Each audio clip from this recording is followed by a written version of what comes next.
and you can see him pulling up, dude, and he's shaking. I met a gypsy.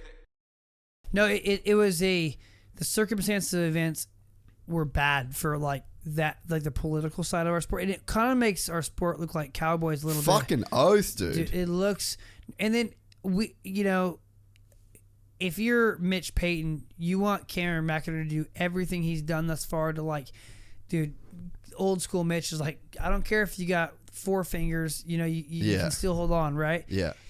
It's you saw that other crash that he was compromised on the next Saturday or Tuesday or whatever the next race was. Huge crashes. You got to bench him, man. It's hard though. It's hard, but like it continually, like, look at football, right? Like, or any professional sport in the way that they protect their athlete for the future. We're so the now. Yeah.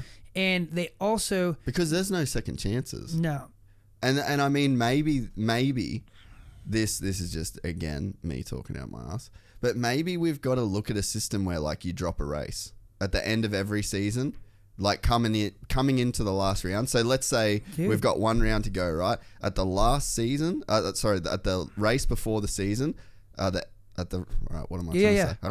The penultimate race, the points get adjusted to drop your last round. Everybody would kind of know what would happen where with you're Coop going to be. Last year. Look, Coop would have been in it last year. Oh yeah, Coop would have still been. So it would add like a new level of drama, but it would also, this is the main point. Urgency and health, man. Yeah, you could say to a dude like McAdoo, who he fucking hit his head bad, and again, very good ad for the new bell. He hit his head, he was out, and you say to him, you're like, Cameron, this isn't good tonight. If you hit your head again, there's a thing called second impact syndrome. I've seen a person have a fucking seizure from second impacts. Literally almost watch Robbie Madison die. It's not a fucking joke. So you say to him, you go, Cameron, tonight, this is not your night, dude. Man, you just fucking hit your head. Agree. This is going to be our drop race. We're going to risk it. But this is going to be the race you drop. They do it in surfing. You drop your worst result. Yeah, there's something to like... Something like that would relieve the tension. Oh, dude, it'd be so good. Yeah, no, it's something's, things are going to change next year. We know that. Like, there's been, we're talking about it. Other media people are talking about it. Like, so once again, someone has to do something mega. Yeah, Rhino's outspoken, put himself on the blast. Cameron McAdoo's just shattered his body. Like, I mean, the guy has earned respect from all of us. He didn't make the decision. I want to buy him a beer, dude. Yeah, like I've this kid, like, kudos to Tony Alessi for finding this kid out of Club MX and putting him on his team, and then just he's been fighting. He's fighting and fighting. He came here, dude. Yeah, he's fighting and fighting and never quitting, and been mentored by the likes of Justin Brayton, and he takes bits from everyone. And now having Nick Way, AC, and hearing him say things like, I just want to change the narrative of this whackers, right? He doesn't like that. Yeah. And he's trying. He up until this point, he was close. He was doing good until he was doing real shit. Yeah. So I think, I would say that the AMA made a bad decision. It made the wrong decision. Yeah. It would come across that, Cameron's catching heat for just their decision and his willingness to put everything on the line for what his job is. We cannot fault him. No, or Mitch. Nah. Like Mitch has to trust him. Yeah. I mean, Mitch can bench him. What's Mitch going to do? Yeah, come on. You got a guy that wants to race. There's millions on the line. Maybe not. Yeah, there's millions. There's millions. But it's like there's a lot on the line for Mitch. They haven't won many championships. Here's your fucking dude. Like, that's a terrible position to be in. So I think, again, if you go back to like that, we can drop a race and like, it's hard though in the lights because it's such a short season. That's exactly what I was thinking. But like the lights, going back to Rhino's podcast, there should be a whole series for them. Honestly, probably we should now, because the way that you're pointing out of the 250s, it's just like getting them out. And it's not a feeder system, because it's not like the lesser of the talented riders. Like, these guys are running the same lap times. They're doing the same jumps. The bikes are equal in like what's capable on those tight tracks. Yeah. But I want to talk about that as the MX3 class down in Wonthaggi. Yeah. Brilliant, dude. So good, eh? Like, the racing's great. You got some sandbaggers, but everyone knows it, right? No, but like Yeah. I saw it. Ronan knows it. But you know what? Like, you're getting to see the same level rider. Yeah. Out there on the track, like, or same size bike, on the same day, same type of track. Does this kid train? No, because he's fading after 2 laps. Yeah. But we can get him fit. Like, there's so much to it. There just needs to be a like the amateur all-star class, half west, half east in the program. Yeah, it works for Monster Cup. Yeah, I know. Just run so it. You guys have touched on that, but we could do something to like elude that urgency and that like Dean Wilson would really benefit for something like that. Yeah. Right? Like, dude, there's so many guys, man. Like, as soon as Coop has that crash, then it's the thing. You get 3 weeks of getting better, really. Yeah. Because you get that week off before the race. Say you get hurt at that race. Yeah. You get the week off. Yeah. And then you can get into the next. I mean, not 3 weeks. Sorry, you get 2 weeks, like work weeks, to get back ready. Yeah. You know, so. Yeah, so I'd be a huge fan of that. I think it'd make the sport so much safer. It'd take a lot of pressure off these kids to just they're already risking enough, man. I don't need. I love that I saw McAdoo do what he did. I didn't need to see it.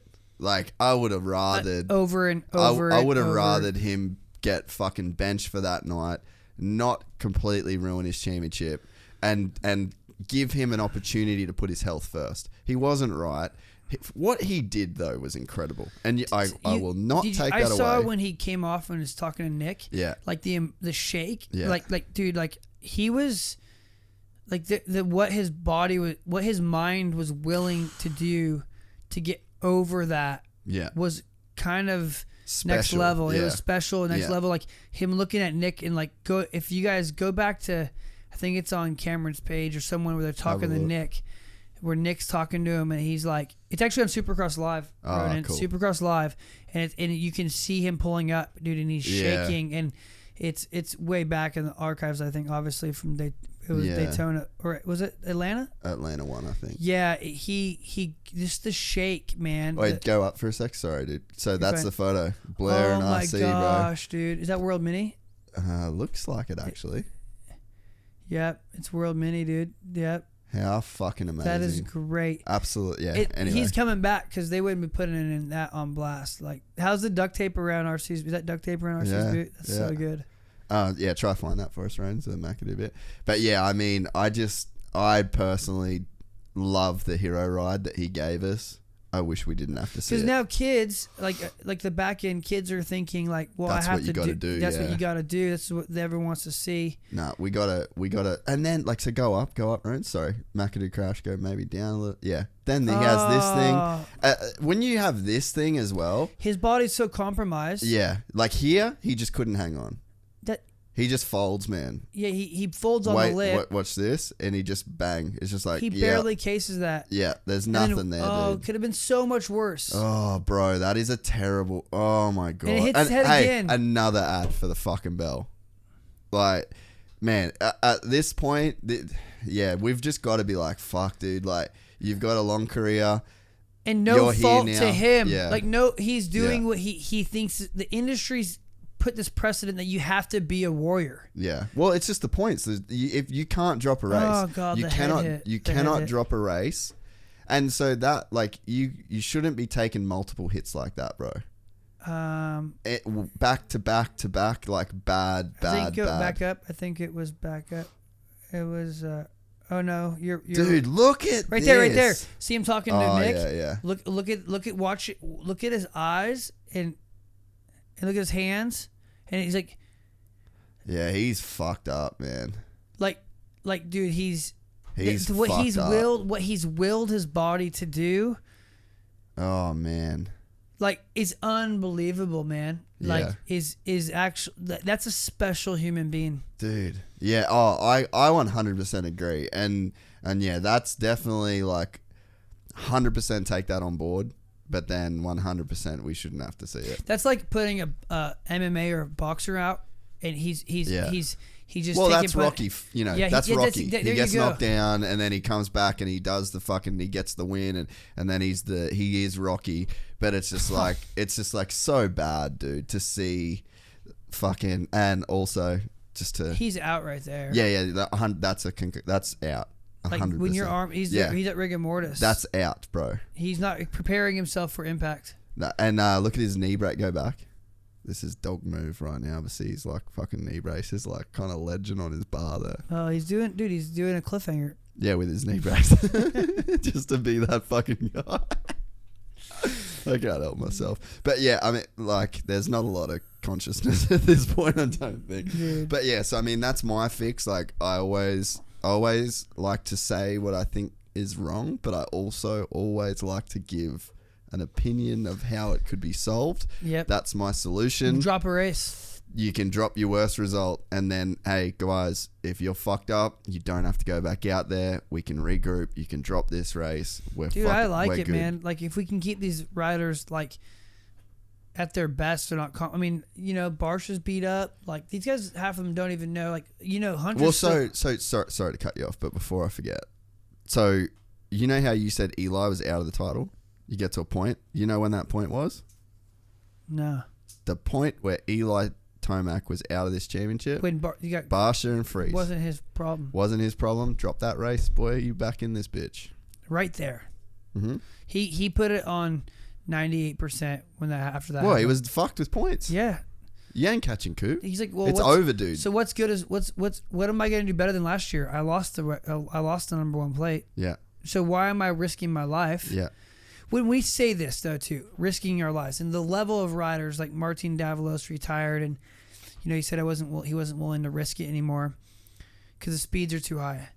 If you enjoyed this content, please like and subscribe. And to listen to the full 3-hour podcast, search Gypsy Tales in your favorite podcast platform or click the link in the description below. Gypsy Gang.